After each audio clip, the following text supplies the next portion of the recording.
வணக்கங்க. இன்றைக்கி நம்ம மாடி தோட்டத்தில் என்னென்ன வேலைகள் செய்ய போகிறேன்ட்டு உங்களுக்கு சொல்கிறேன். மாடி தோட்டத்தை வந்து க்ளீன் பண்ணிகிட்ருக்குங்க. நிறைய குப்பை சேர்ந்துருச்சு. க்ளீன் பண்ணிவிட்டு செடிங்களுக்கெல்லாம் தண்ணி ஊற்றிட்டு கொஞ்சம் பூக்கள் அறுவடை இருக்குது. கொஞ்சம் வெங்காயம் சின்ன வெங்காயம் வாங்கணுங்க. அதில் நிறைய முளைச்சிருக்கு. அதைய நட்டுக்கலாம். எவ்வளோ குப்பை சேர்ந்துருக்கு பாருங்கள். இத்தனைக்கும் வாரம் கூட்டிகிட்டு தான் இருக்கேன். நிறைய குப்பை சேர்ந்துருக்கு. இதில் தண்ணி ஊற்றுறதுனால அதில் தொட்டியிலேருந்து வர மண்ணுங்க இதெல்லாம் கூட்டிட்டு நம்ம செடிங்களுக்கு எடுத்து மூடாக்க போட்டுடலாம். தண்ணி ஊற்ற மக்கி அதுவும் எருவாயிருங்க, கம்போஸ்டிங் ஆயிரும். எல்லாம் கூட்டி அள்ளிட்டு இருக்கிறேங்க. இந்த பாரிஜாத செடிக்கு மூடாக்கு போட்டுக்கலாம். வெயில் ஜாஸ்தியாக இருக்குது. இந்த செடியோட இலைகளையும் நிறையா சத்துக்கள் இருக்குது. இது அப்படியே மக்கிட்டு வருங்க. இது கீழே கொண்டாந்து வச்சதுக்கப்புறம் கொஞ்சம் மேலே வருது பாருங்கள். தளிர் போட்டுட்டேன். அடுத்தது வெங்காயம் கொஞ்சம் இருக்குது, நட்டுக்கலாங்க. சின்ன வெங்காயம் வாங்கினேன், முளைப்பு வந்துருச்சு. எல்லாத்தையும் நீட்டாக கூட்டிட்டுங்க. ஒரு பக்கமாக தான் கூட்ட முடியும். ஒரே முட்டுக்கா 2 பக்கம் கூட்ட முடியறதில்ல. எல்லாம் க்ளீனாக கூட்டிட்டு அந்த பக்கம்லாம் போன வாரத்தில் கூட்டினேன். இப்போ அடுத்தது நம்ம கொத்தமல்லியில் வந்து ஃபஸ்ட்டு நான் என்ன தப்பு பண்ணேன்னா அதுவும் சொல்லிடுறேங்க. விதை நாற்று விட்டதுக்கப்புறம் நான் தண்ணி தொடர்ந்து விட்டுக்கிட்டே இருந்தேன். அதனால் எனக்கு முளைப்பு திறன் இல்லை. இந்த தடவை வந்து தண்ணி ஜாஸ்தி கொடுக்கலிங்க. நான் வந்து நாற்று விட்டப்போ கொடுத்ததோடு சரி, அதுக்கப்புறம் ஒரு 4-5 நாள் கழித்து தான் தண்ணியே ஊற்றினேன். அதனால தான் இந்த அளவுக்கு முளைச்சிருக்கு. ஃபஸ்ட்டு தப்பு பண்ணதை சொல்கிறேங்க. நீங்களும் அந்த தப்பு பண்ணக்கூடாதுன்ட்டு. நிறையா நாட்டு கொத்தமல்லி பாருங்கள், நிறைய முளைச்சிருக்கு. தண்ணி நிறைய கொடுத்ததுனால போன தடவை ஃபெயிலியர் ஆயிடுச்சு. நான் புதினா தான் நடலான்ட்டு இருந்தேன், ஏற்கனவே இருக்குது. அதனால் இதில் வந்து நம்ம வெங்காயம் நட்டுக்கலாங்க. சின்ன வெங்காயம் பாருங்கள், கொண்டாந்து வச்சுருக்கிற இதெல்லாம் முளைப்பு வந்துருச்சு. சரி, நட்டு பார்க்கலாம்.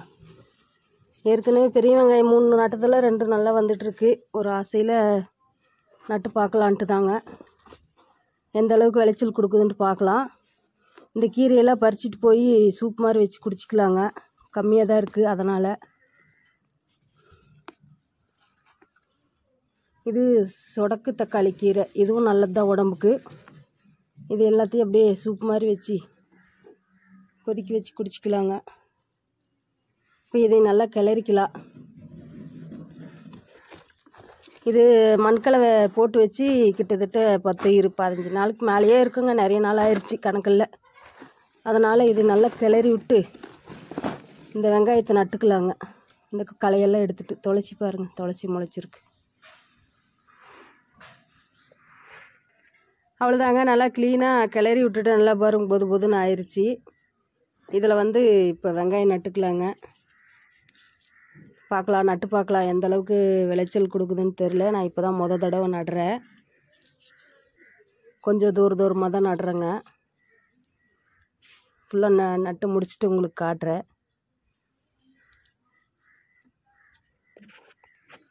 ஒவ்வொரு செடியாக ஒவ்வொரு காய்கறியாக நட்டு அது வந்து பார்த்து ரசித்து அது எந்த அளவுக்கு வருது விளைச்சலுன்னு பார்த்துட்டு அதைய பறித்து சாப்பிட்றதுல ஒரு சந்தோஷம் இருக்குது. எனக்கு இந்த மாதிரி விவசாயம் பண்ணுறதுல ஒரு சந்தோஷம். இந்த வெங்காயம் பாருங்கள் எந்த அளவுக்கு முளைக்குதுன்ட்டு உங்களுக்கு அப்பப்போ நான் வீடியோஸில் காட்டிகிட்டே இருக்கேன். எல்லாமே அதே மாதிரி தான்.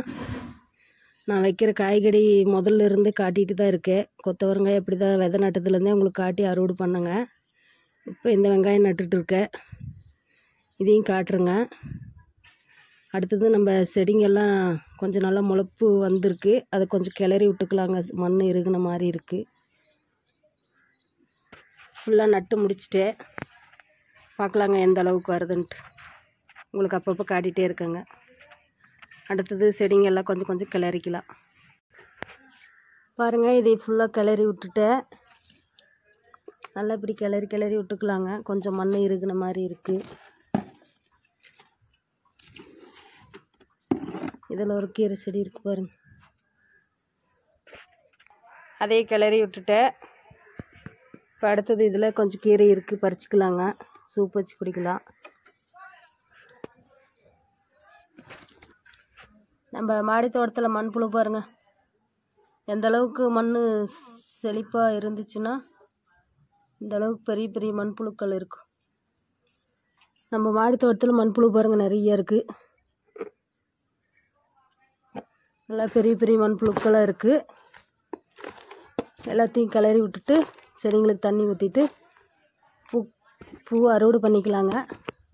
இந்த நெட்டு ஃபுல்லு க்ளீனாக கிளறி விட்டுட்டேன். இதுக்கு ஒரு செடி ஒன்று நடணுங்க.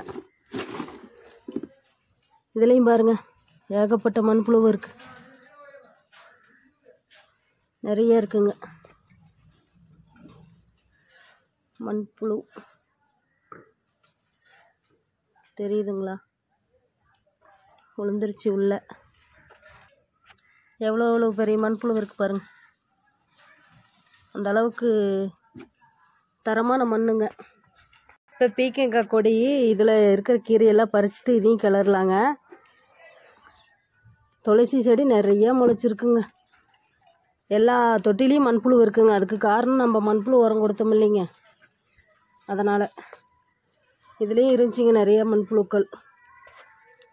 இதே கிளறி முடிச்சுட்டு பீக்கங்காய். இப்போ இதில் இருக்கிற கீரையெல்லாம் பறிச்சுக்கலாங்க. இது அவரைக்கொடி. இதில் ஒன்றுமே இல்லைங்க, பார்க்கலாம். இதில் ஏதாச்சும் நட்டுக்கலாம்.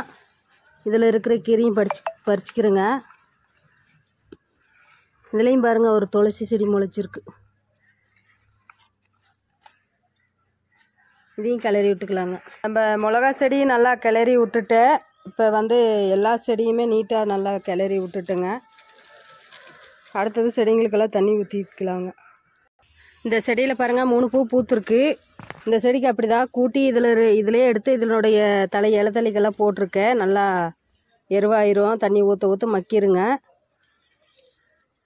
செடிங்களுக்கு நான் இப்படி தான் பராமரிப்பு பண்ணிகிட்ருக்கேன். இது கூட்டி 1 வாரம் தான் ஆகுது. அதுக்குள்ளே பாருங்கள் ரம்பிருச்சு. எல்லா செடிங்களுக்கும் ஃபுல்லாக தண்ணி ஊற்றிட்டு அப்புறம் அதே மாதிரி தாங்க இதுலேயும் பாருங்கள் மூடாக்கு மாதிரி போட்டிருக்கேன். எல்லா இலதலைங்கெல்லாம் கூட்டி கூட்டி அதுலேயே அதனுடைய குப்பையை அதுக்கே போட்டுடுறேங்க. அதுவும் ஒரு எருவாகுது.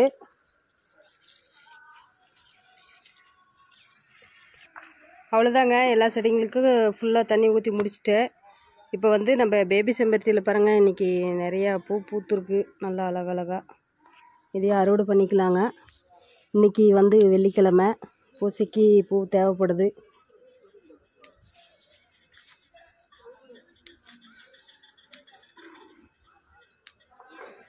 இன்றைக்கி நிறைய ஒரு 10 பூவுக்கு மேலே பூத்துருக்குங்க.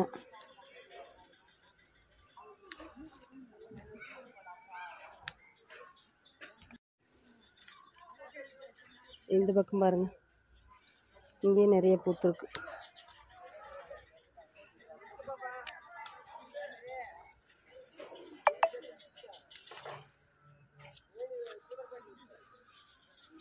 இந்த ஒரு பூ விட்டுட்டுங்க. நம்ம மஞ்சள் கலரு செம்பருத்திலையும் இன்றைக்கி ஒரு பெருசு பெருசாக 2 பூ பூத்துருக்குங்க.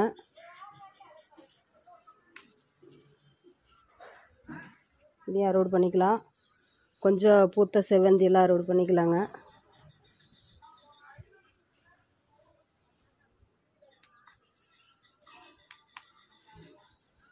போதுங்க. அதெல்லாம் மொக்கு. காஷ்மீர் ரோஸில் ஒரு பூ பூத்துருக்குங்க. இதையும் அறுவடை பண்ணிக்கலாம். இதில் நிறைய தளிர் எடுத்துகிட்ருக்கு. ரெட்டு கலர் ரோஸ்லேயும் ஒரு பூ பூத்துருக்குங்க. இதையும் பறிச்சிக்கலாம்.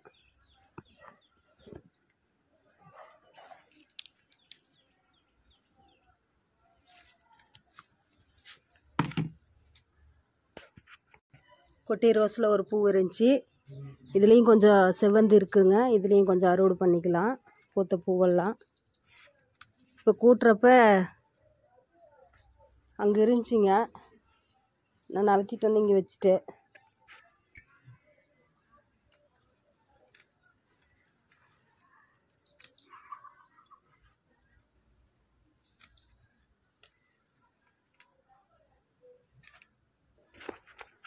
இதுலேயும் கொஞ்சம் இருக்குது, 1 2 பறிச்சிக்கலாங்க. இது நிறைய அறுவடை கொடுத்துருச்சு, அவ்வளோதான்.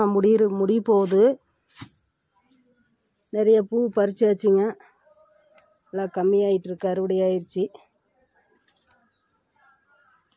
குடமிளகா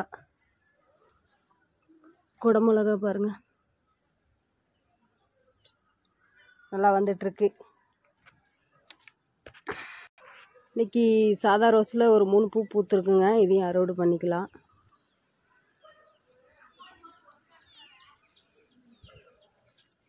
சரியான மனங்க, பயங்கர மனம், கும்முன்னு மனம் அடிக்குது.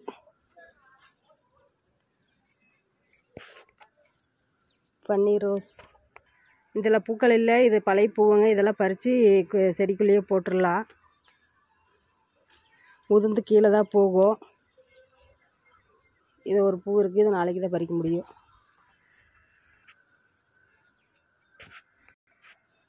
செம்பருத்திலே இன்றைக்கி ஒரு ஆரஞ்சு கலரில் ஒரு 2 பூ பூத்துருக்குங்க, இதையும் பறிச்சிக்கலாம்.